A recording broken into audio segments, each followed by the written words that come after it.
जो आज का जो टॉपिक है वो है रासायनिक समीकरण को संतुलित करना, यानी रिएक्शंस को हम कैसे बैलेंस करते हैं। आज हम फुल स्टडी करेंगे।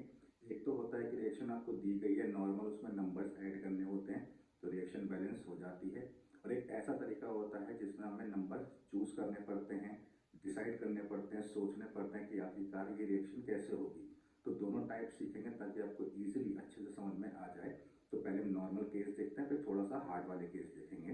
देखें, जैसे मान लो मेरे पास यहाँ लिखा है Zn plus H2SO4 ZnSO4 plus H2।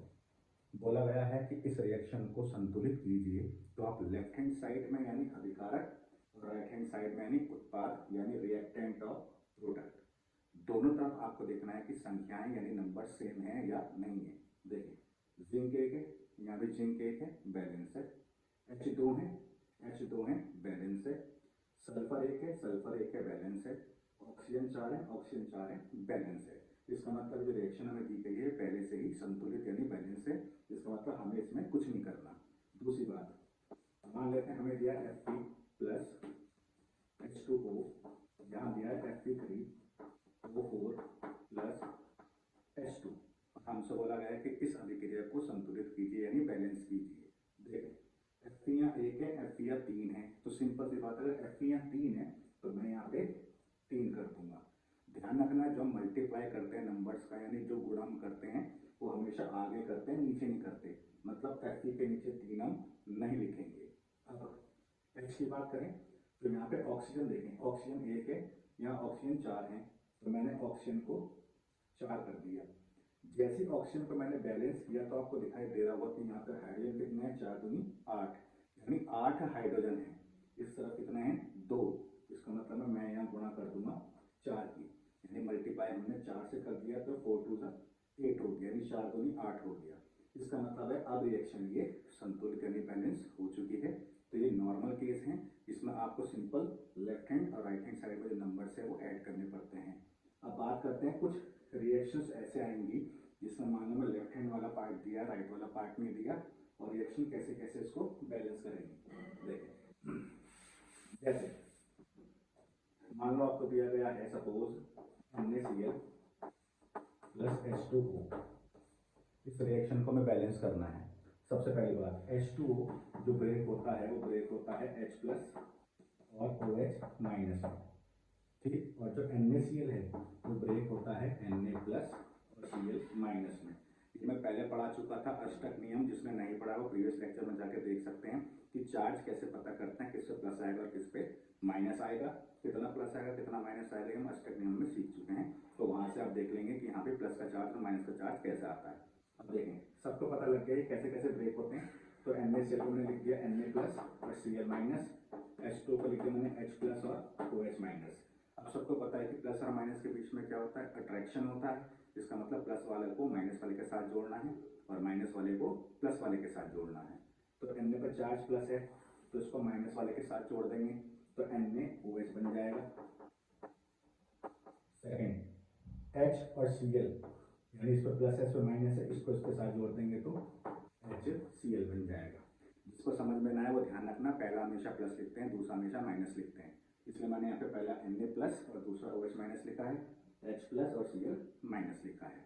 बस इस केस में आपको ये ध्यान रखना है, जो प्लस और माइनस आप जोड़ रहे हो, जितना प्लस होगा उतना ही माइनस आपको जोड़ना है, और नहीं है ऐसा तो आपको बैठाना पड़ेगा। जैसे इस पर प्लस 1 था, इस पर माइनस 1 था, बैलेंस था, जोड़ दिया, कोई दिक्कत नहीं। इस पर माइनस 1 है, इस पर प्लस 1 है, जोड़ दिया, ये बन गया, कोई दिक्कत नहीं। बट मान के चलो अगर ऐसा केस आ जाए जैसे CaCl2 प्लस H2O, इस रिएक्शन को आपको बताना है कि क्या बनेगा और साथ में इसको संतुलित भी करना है। तो देखें, CaCl2 कैसे टूटता है, Ca पे चार्ज होता है प्लस का 2, Cl पे चार्ज होता है माइनस का 1। H2 की बात करें तो ये टूट गया H प्लस और OH माइनस में। अब एक सिंपल सी बात है, मुझे इसको इसके साथ जोड़ना है, प्लस वाले को माइनस वाले के साथ। प्लस का चार्ज कितना है, 2, माइनस का चार्ज कितना है, 1, यानी ये बैलेंस नहीं है। तो जितना प्लस होना चाहिए उतना ही माइनस होना चाहिए। अब देखें, ये OH पे चार्ज चार्ज माइनस का 1 है, इससे चार्ज प्लस का 2 है, इसका मतलब मुझे 2 लेने पड़ेंगे, और 2 लेने पड़ेंगे तब जाके ये बैलेंस होगा। इसका मतलब है 2 मुझे गुणा करनी पड़ेगी कहाँ आगे, तब जाके O2 बन पाएंगे, यानी इस जैसे OH माइनस मुझे एक और लेना पड़ेगा, तब जाके हमारे पास टोटल माइनस का चार्ज 2 बैठेगा। तो Ca की संख्या 1 है, OH की संख्या 2 है, इसका मतलब कैल्शियम OH ब्रैकेट के नीचे 2 कर देंगे। इससे समझ में आता है कि कैल्शियम हमने 1 लिया है और OH हमने 2 लिए हैं, तो ये तो हो गया बैलेंस। अब क्या बचता है, अब बचता है H और Cl। अब जरा ध्यान से देखें, तो इसको अगर मैं ध्यान से देखता हूँ तो मैंने करके 2 लिखा है, यानी पानी मैंने कितने लिया है, 2 बार लिया है। तो एक बार टूट गया H प्लस और OH माइनस में, दूसरा भी टूट गया H प्लस और OH माइनस में, तब जाके OH 2 इसके साथ आए और ये बना। तो 2 H प्लस बाकी है, Cl मेरे पास एक ही है, यानी 2 प्लस का चार्ज है पर एक चार्ज माइनस का है, यानी ये भी बैलेंस नहीं है। तो ये Cl यहाँ पे कितने हैं, 2, तो दूसरा वाला Cl भी ले लेंगे। अब देखो प्लस 2 माइनस 2 बैलेंस है, तो 2 तो इसमें आ जाएगा कॉमन, और क्या बन जाएगा H और Cl। तो इस तरीके से तुम इस रिएक्शन को बैलेंस कर पाओगे अगर आपको चार्ज याद है तो, और नहीं याद है तो मैंने आपको बोल दिया अष्टक नियम एक बार देख लो, वहां से आपको समझ में आ जाएगा कि क्या करना है।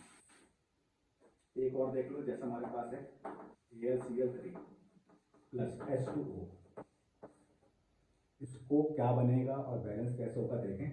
AlCl3 की बात करते हैं तो Al पे चार्ज होता है प्लस का 3, Cl पे चार्ज होता है माइनस का 1, Cl कितने हैं 3, तो मैंने 3 लिख लिए। पानी कैसे ब्रेक होता है H प्लस और OH माइनस में।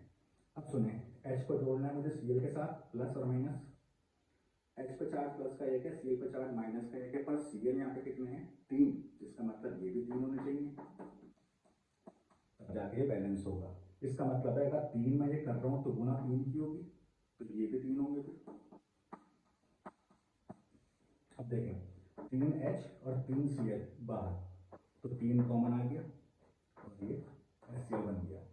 अब देखें Al पे चार्ज कितना है प्लस का 3, OH कितने हैं 3 है, और तीनों पे चार्ज है 1 1 माइनस का, तो चार्ज तो बैलेंस हो गया, 3 माइनस 3 प्लस। परंतु संख्या देखें, संख्या Al की तो 1 है, संख्या हम कैसे चेक कर रहे हैं, इसके आगे 1 है, 1 1 1, तो OH 3 है Al 1 है, इसका मतलब है Al और ब्रैकेट में OH के नीचे 3 आ जाएगा। तो इस तरीके से आप किसी भी रिएक्शन को बैलेंस कर सकते हो। लेफ्ट हैंड राइट में और राइट हैंड साइड में क्या नंबर्स आएंगे वो भी आप चेक कर सकते हो अगर आपको चार्ज याद है तो। आई होप ये वीडियो आपको समझ में आ गई होगी। इस टाइप की वीडियो देखने के लिए हमारे चैनल